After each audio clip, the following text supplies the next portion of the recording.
Hi friends, ఇవాళ మనం biology చూసుకుందాము. Fill in the blanks.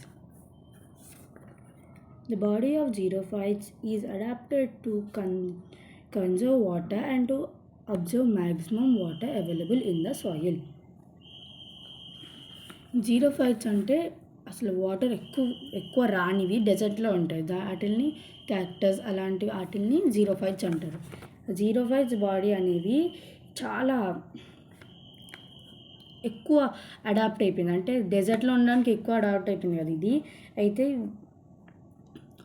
చాలా అబ్జర్వ్ చేసేసుకుంటుంది, చాలా వరకు తీసేసుకుంటుంది వాటర్. సాయిల్లో ఎంత వాటర్ ఉన్నదో మొత్తం పీల్ చేసుకుంటుంది. The trees growing in the mountains are cone shaped with sloping branches.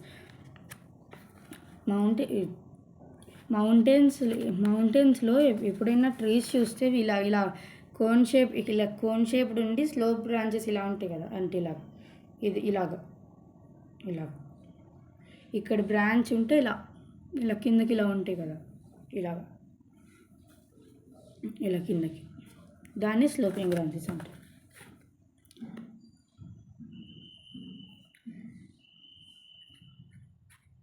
Some fish have air bladder to help in buoyancy.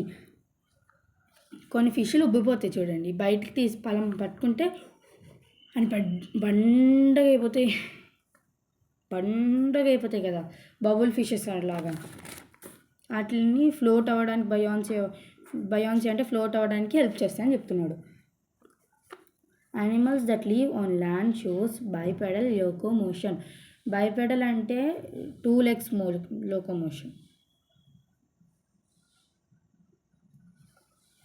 2 చేతులు 2 కాళ్ళు. యానిమల్స్ అనేవి ఏవైతే ల్యాండ్ మీద ఉంటాయో అవి బైపెడల్ లోకోమోషన్ చూపిస్తాయి అని చెప్తున్నాడు. బైపెడల్ అంటే 2 కాళ్ళతో నడవడం, 4 కాళ్ళతో నడవడం, 2 కాళ్ళతో నడవడం.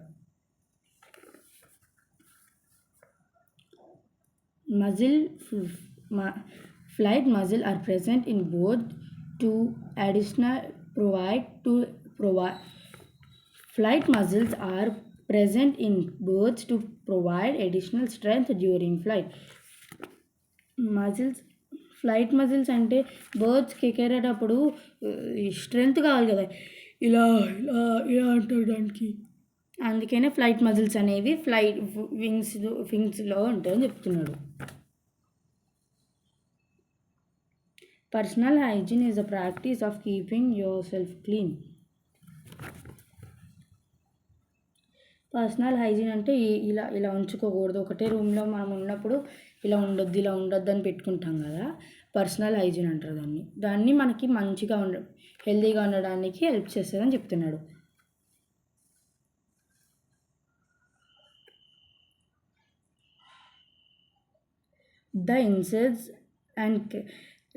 The insects and animals that carry disease-causing germs are called vectors. Insects ఏమైతే డిసీజెస్ని స్ప్రెడ్ చేస్తాయి కదా, ఇన్సెక్ట్స్ కానీ యానిమల్స్ కానీ, కుక్కని పట్టుకున్న వెంటనే తినకూడదు అంటారు, పిల్లిని పట్టుకున్న తర్వాత కడుక్కోమంటారు, లేదంటే ఇన్సెక్ట్ దగ్గర నుంచి దూరంగా ఉండాలంటారు.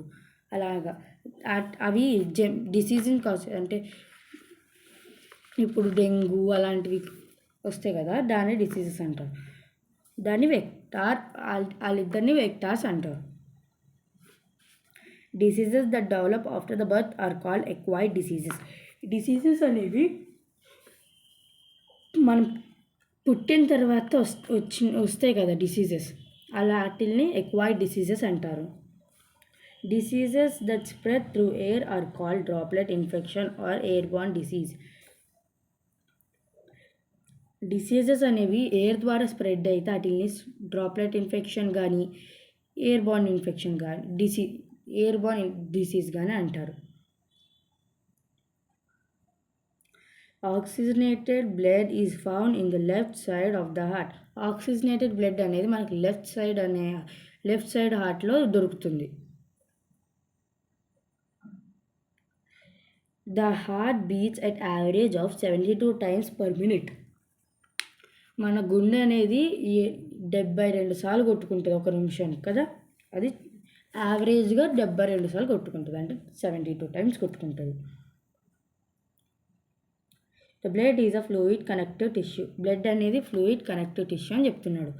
అంటే ఇప్పుడు చిన్న బ్లడ్ ఉందనుకో, ఇంకో బ్లడ్ ఇలా కలుస్తుంది, చిన్నగా ఇలా ఇలా ఇలా కలిసి ఇంత అవుతుంది. అది వేరే ప్రోటీన్స్ కానీ అవన్నీ కనెక్ట్ చేసుకొని పెట్టుకుంటుంది.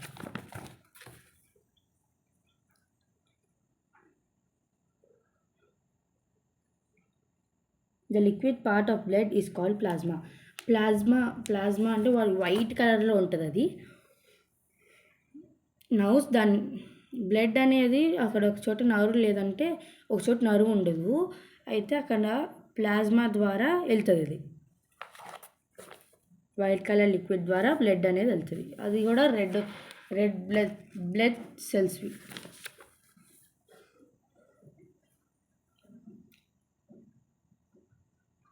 Erythrocytes are red in color because of presence of a protein called hemoglobin.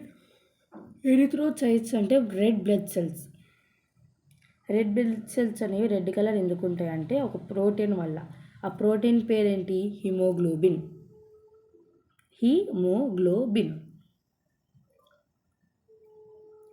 Robert Hooke observed cork cells under a microscope. Robert Hooke అనే సైంటిస్ట్ ఫస్ట్ క్రాక్ సెల్స్ని, అంటే వుడ్ సెల్స్ని మైక్రోస్కోప్ కింద అబ్జర్వ్ చేశాడంట. The reticulate venation veins and veinlets are irregular distributed over the entire lamina forming a network.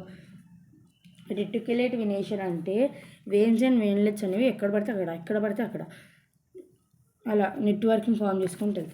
ఇది ఇలా అనుకోండి, చూడు ఇలా ఉన్నప్పుడు ఇలా ఇక్కడ ఒక చోట ఇలా పిచ్చిగా గీస్తారు కదా, పిచ్చిగా అవి ఉంటాయి.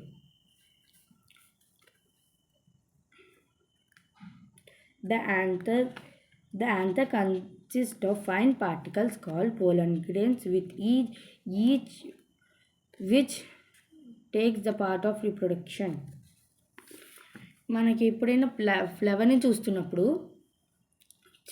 బారుగా ఉండి తలకే ఉంటే మనకు కోడి పుంజులాట ఆడతారు కదా, చిన్న ఫ్లవర్స్ దాన్ని తెల్ల కొట్టుకొని, ఎవరి తలకు ఫస్ట్ తెగిపోతే వాళ్ళు ఊడిపోయినట్టు. వాటిని యాంథర్స్ అంటారు. దాని లోపల పోలన్ గ్రెయిన్స్ ఉంటాయి. అవి మళ్ళీ ఇంకో కొత్త పువ్వును కానీ ఇప్పుడు ఒక పువ్వు నుంచి ఇంకో పువ్వుకి పోలన్ గ్రెయిన్స్ వెళ్తే అలాగా రీప్రొడక్షన్లో ఒక part. The calyx is the outermost whorl of the flower. Calyx అంటే సెపల్స్ అంటారు కదా, పువ్వులు, రేకులు, ఆకుల రేకులు అనేది కెలిక్స్. అంటే దాన్ని కెలిక్స్ అని పిలుస్తారు. అది outer most layer of the flower అని చెప్తాను, అంటే బయట ఉంటుంది. మనకి ఇది ఇక్కడ ఫ్లవర్స్ ఉంటాయి కదా, రేకులు ఉంటాయి కదా,